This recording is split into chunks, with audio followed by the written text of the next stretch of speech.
Okay, right, today I just really want to just talk about pumps, what I look for when I'm testing pumps and stuff like that, because you know, if it's overheating or you're getting poor flow going to your radiators, myriad of reasons, excuse the vest, it's really quite hot, and I did go to the gym earlier.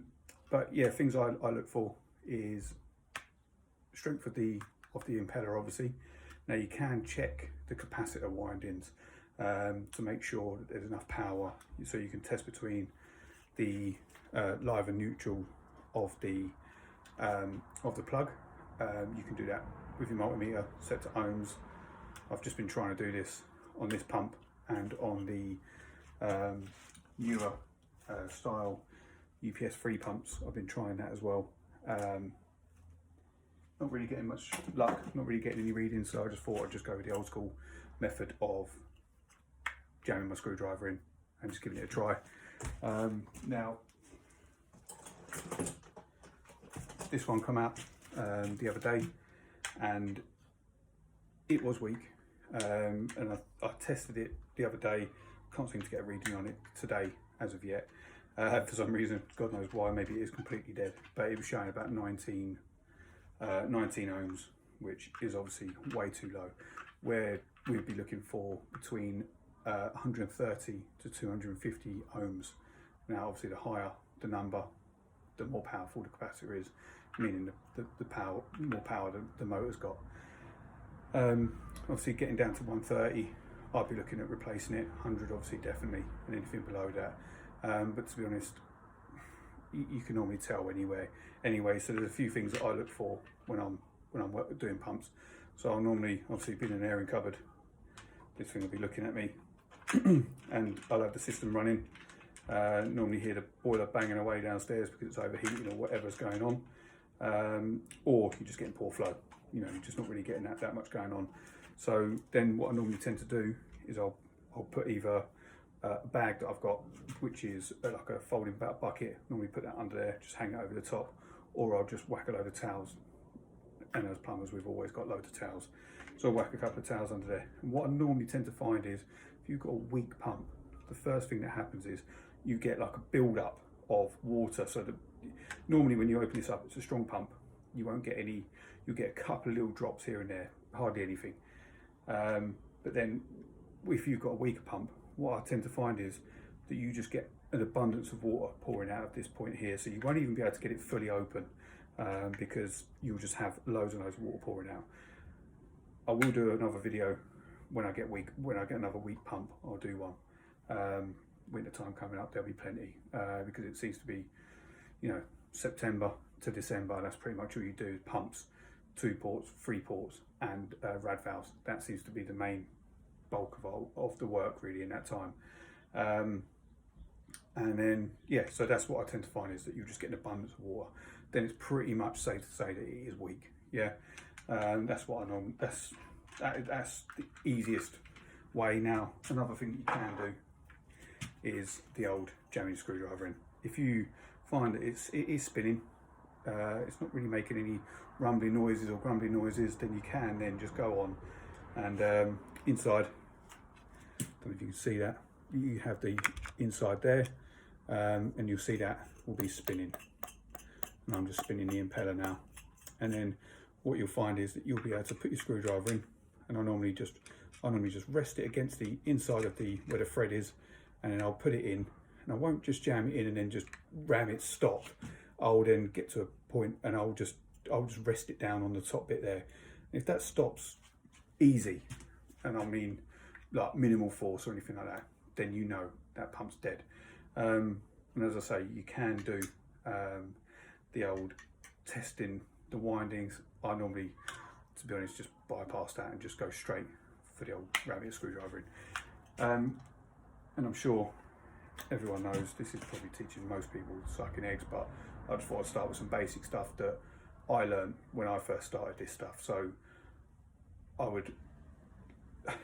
was never massively taught anything. A lot of stuff I learned from speaking to other guys. So I've worked with a few other guys that have been, you know, really good engineers, and I'll speak to them on the phone daily, picking their brains, asking questions, how to do this, what would you test on this, how would you test this, okay, if I've got this issue, what would you do? You know, all things like that. And there's a couple of things, you know, that I want to go through. So like this is being one of them. The other day, synchron motor. You know, I know it's a simple job, but these are just things that I want to put out. How I learn, what I learn. Other guys that I speak to on a day-to-day basis. So, you know, there's a couple of guys that I speak to daily who I work alongside with, and you know, and I'll speak to them and they'll ask me questions. What would you do? How would you do this? So I think if they're a couple of years in, one of them's, you know, 5 years in, I think he is, you know, still is struggling with certain bits and pieces and stuff like that. I'm not saying I know everything, but I know enough to get me by. I've got this far. You know, I've been doing plumbing for 7 years now. Yeah, 7 years. And I started when I was 30, really. Started out on the field. And I just thought I could just go through some basic things on what I do, how I learn. Now I will be starting with some other bits and pieces in the future. I want to do some toilets, taps, the dreaded basin waste. I mean, flipping hell, the amount of trouble I've had with basin waste, trying to get them to seal. Little tricks that I've learned, how to do these things, how to do them fast and effective as well, because I am pretty quick at what I do, because I've learned I've learned the hard way, really. I've fucked things up, you know. I've had points where I don't know where the water's coming from, and I'm thinking, fucking, where's that coming from? Like, I don't know where, you know. And you know, I've always got caps and bungs on me because I'm terrified of, you know, flooding someone's house, because it's my public liability. I don't want to flood someone's house and have to answer to them. So I just thought I'd just put out a few little things here and there of what I do, how I go about things. So pump being an easy one, yeah, just what I do. But even on combi boilers, this, you know, you'll be confronted with this on, you know, majority of older types of boilers.